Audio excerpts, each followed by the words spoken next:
नमः पंकजनाभाय नमः पंकजमालिने नमः पंकजनेत्राय नमस्ते पंकजांघ्रये। उपाध्याय दामोदरोहम भवतां समेषां हार्दिकं स्वागतं व्याहरामि। आज हम प्रेम के स्वरूप और उसके लक्षण के विषय में कुछ जानने का प्रयास करेंगे। प्रेम का नाम सुनते ही मन आनंदित हो उठता है। When you know that there is someone who loves you, who cares for you, I think that is the best feeling one can have.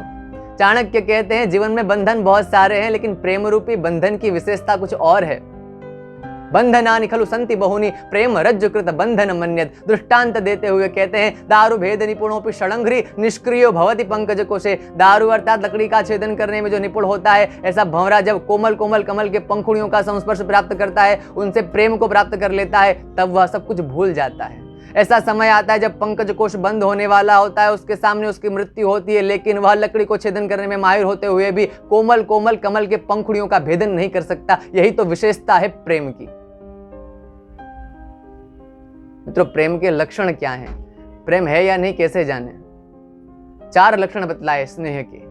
दर्शने स्पर्शने वापि श्रवणे भाषणे पिवा यत्र द्रव्यत्यंतरंगम सस्नेह इति कथ्यते।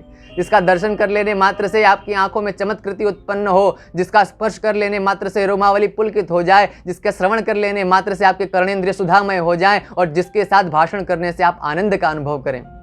दर्शन, स्पर्श, श्रवण और भाषण के माध्यम से आपका हृदय जो है वह द्रवीभूत हो जाए, अंतरंग पिघल जाए, तो समझिए वही स्नेह है। 6 क्रियाओं के माध्यम से प्रेम को वर्णित करने का प्रयास किया। कहा ददाति प्रतिगृह्णाति गुह्यम आख्याति पृच्छति भुंक्ते भोजयते शैव षड्विधम प्रीति लक्षणम। कुछ देना, कुछ लेना, गुप्त बातें पूछना, गुप्त बातें बताना, भोजन करना, भोजन कराना, यही प्रेम के 6 लक्षण है। यह तो बात हुई साधारण प्रेम की। विशिष्ट प्रेम का वर्णन शांडिल्य और नारद मुनि करते हैं। शांडिल्य सूत्र में शांडिल्य ऋषि कहते हैं तत्सुखे सुखित्वम प्रेम लक्षणम। उसके सुख में सुखी होना ही प्रेम है। नारद जी प्रेम का वर्णन करते हुए सर्वप्रथम यह कहते हैं अनिर्वचनीयम प्रेम स्वरूपम। प्रेम अवर्णनीय है। Love is something which can't be expressed. वह मुंह का स्वादनवत है। जिस प्रकार गूंगा व्यक्ति व्यंजन का आस्वादन तो कर सकता है, लेकिन उसका टेस्ट कैसा है वह बता नहीं सकता। फिर भी भगवान नारद प्रेम को व्यक्त करने का प्रयास करते हुए 6 लक्षण बतलाते हैं। पहला लक्षण बतलाया गुण रहितम। श्रीमद् भागवत में जैसा कहा गुण दोषा दृष्टिर्दोषा गुणस्तु भयवर्जितः। गुण और दोष तो देखने वाले व्यक्ति के दृष्टिकोण पर आधार रखते हैं, किंतु दोष तो यह है कि वह गुण और दोष को देख रहा है, और गुण यह है कि गुण और दोष को वह नहीं देखता। तो गुण और दोष से परे है, वही प्रेम हो सकता है। दूसरा बताया कामना रहितम। जहां कामना होती वहां प्रेम नहीं होता, जहां पर प्रेम होता है वहां कामना नहीं होती, क्योंकि कामना के पूर्ण होने के पश्चात वह समाप्त हो जाता है। वह क्षणिक होता है, वह आकर्षण ही हो सकता है, वह प्रेम नहीं हो सकता। प्रेम तो कामना रहित होता है। प्रतिक्षण वर्धमानम।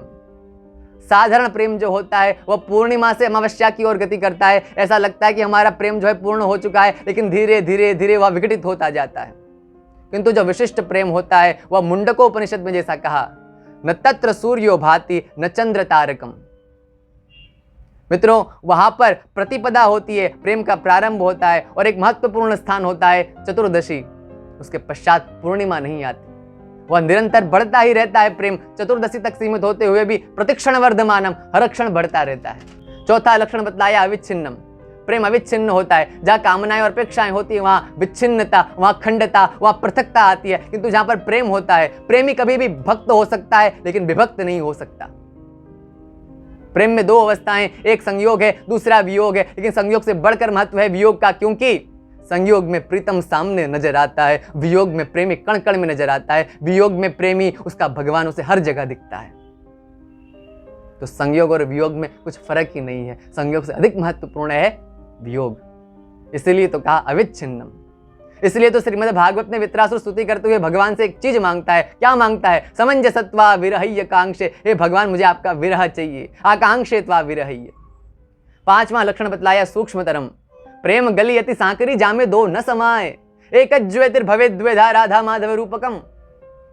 जिस प्रकार चांद और चांदनी अलग नहीं है, जिस प्रकार सूर्य और सूर्य की किरणें पृथक नहीं है, जिस प्रकार पुष्प में ही सुगंध विद्यमान है, जिस प्रकार समुद्र में ही उसकी किरणें, उसके लहर विद्यमान है, उसी प्रकार प्रेम भी सूक्ष्मतर जुड़ा हुआ है। छठा लक्षण बतलाया अनुभव रूपम, प्रेम अनुभव के माध्यम से जाना जा सकता है। प्रेम की रीत रंगीलो ही जाने, लेकिन एक बार अगर प्रेम हो गया तो फिर क्या होगा? तत्प्राप्य तदेव अवलोकयति, तदेव शृणोति, तदेव भाषयति, तदेव चिंतयति। एक बार वह प्राप्त हो जाए तो उसी का अवलोकन करता है, उसी का चिंतन करता है, उसी का श्रवण करता है, उसी का भाषण करता है। मैं को अच्छी तरह जानना ज्ञान है और मैं से निवृत्ति, मैं से छुटकारा ही प्रेम है। मनुष्य की कामना जब शरीर में केंद्रित होती है तब उसका नाम काम है, लेकिन जब भगवान श्री कृष्ण के चरण रंध्रों में वह कामना उत्पन्न होती है तब वह प्रेम हो जाता है। सांसारिक प्रेम निरीह मूर्खता ही है मित्रों। अगर आप दृष्टांत जानना चाहते हैं तो तुलसीदास जी के जीवन चरित्र को देख सकते हैं।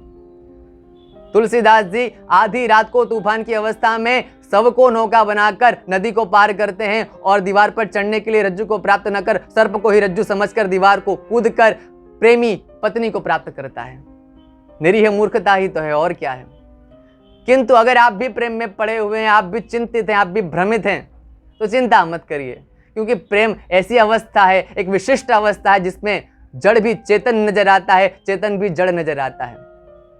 भगवान राम की भी तो ऐसी अवस्था हो गई थी जब रावण ने भगवती सीता का हरण कर लिया था। भगवान राम जंगल में जाते हुए कहते हैं, हे मधुकर, हे खग, हे मृग, हे मधुकर श्रेणी, तुम ही देखी सीता मृगनयनी। हे पक्षियों, हे भौरों के समूह, हे हिरणों, क्या तुमने मेरी मृगनयनी सीता को देखा? भगवान श्री कृष्ण की बात करें तो भगवान श्री कृष्ण यमुना के पुलिंद से जा रहे होते हैं, भगवती राधा को नृत्य करते हुए देखते हैं और जयदेव गोस्वामी जी इसी का वर्णन करते हुए कहते हैं, जब देखी वृषभानुजा हृदय बिच उठी हुक, बंसी रह गई हाथ में फिर न लागी फूंक। वेणु करान निपतितम स्खलितम शिखंडम भ्रष्टम च पीतवसनम मधुसूदनोपि। भगवान श्री कृष्ण मूर्छावस्था को प्राप्त करते हैं। तो अगर आपको और मुझे प्रेम हो जाए और उसमें हम पागल हो जाएं तो कोई विशिष्ट स्थान नहीं है इसका। मित्रों, अगर हम निष्कर्ष की बात करें तो द्वा सुपर्णा सयुजा सखायाम समान वृक्षम परिसस्व जाते हैं। जिस प्रकार दो पक्षी हैं वो एक ही वृक्ष पर बैठे हुए हैं और वह वृक्ष है संसार रूपी। केवल और केवल पहली पंक्ति का ध्यान रखना है। तो सबको सिया राम में देखिए, सबको प्रेम करिए, क्योंकि तत्प्राप्य तदेव अवलोकयति। हर किसी में वही नजर आता है, वही भगवान नजर आता है, वही प्रेमी नजर आता है। सबको प्रेम करिए क्योंकि सब में भगवान विद्यमान है। मित्रों, आप सभी का इस वीडियो को अंतिम तक देखने के लिए बहुत बहुत धन्यवाद। आप सभी को बहुत सारा प्रेम। और एक बात अंतिम, कि प्रेम जो वास्तविक है वह केवल और केवल भगवान से हो सकता है, वह संसारिक नहीं हो सकता। किंतु संसार में भी सबको अगर सिया राम में देखें तो हमारा जीवन धन्य हो सकता है, हमारा जीवन सरल हो सकता है। तो सबसे प्रेम करिए। आप सभी को बहुत सारा प्रेम। जय श्री कृष्ण। राधे राधे।